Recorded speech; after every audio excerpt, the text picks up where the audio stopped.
So let's get on to some specific questions that viewers have already sent to our panel. Here's a really hot topic from Ruthven. One viewer wants to know, what's the status of two-line fishing? Can anybody, let's start with you, Representative. Can you bring us up on the two-line fishing problem? Well, first off, I fish Rainy Lake a lot, so if we can two-line fish, in Rainy Lake you do a lot of anchoring, so I will be buying that license if it happens, because if you're anchoring, you can handle two lines. There's nothing in the House Environment Omnibus Bill, about two-line fishing. Now, I believe there may be something in the Senate Environment Bill, so they'll be talking about it, and we'll see if it's in the final product.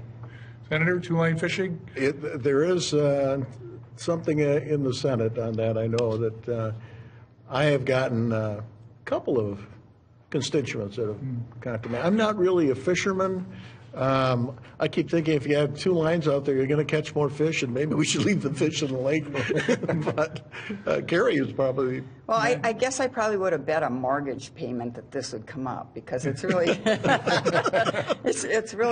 it really has been a hot topic. We had it in the policy division, and we heard the bill and asked that there would be more work done on it, and there really wasn't a whole lot more work done on it. And one of the problems, what I say about two-line fishing is if you want to have two lines in your boat, take a kid fishing, because you'll make the biggest impact on the fishing culture if you take a kid and teach him to fish. But there are a lot of problems with that, and the bill right now as it sits, you can't have two lines on any lake that has special regulations to it, which takes out a whole bunch of lakes, which then becomes an enforcement problem.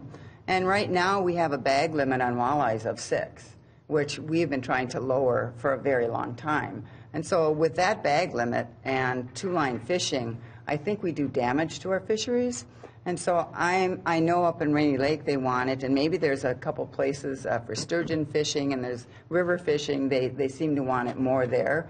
But I think until we really do a deep dive on our bag limits and what we're really, the effect that it would really have. Right now, Mille Lacs, you wouldn't be able to do it. Mille Lacs is a totally catch and release except for a small time this spring. And so it really doesn't make sense there. It may make sense in a few places, but I think we have a long way to go before we allow two-line fishing in Minnesota. President Baker? I can use all the help I can get. So, I'm all for this thing, and if anybody's fished with me, they know, please give him 2 lines and maybe he'll catch something. So, yeah, that's... Can you imagine having your grandkids in the boat and everybody's got 2 lines? No. Oh, my goodness. It sounds like a public health and safety problem. I have a hard time just in the dock with my grandkids. It does. Yeah, that's right.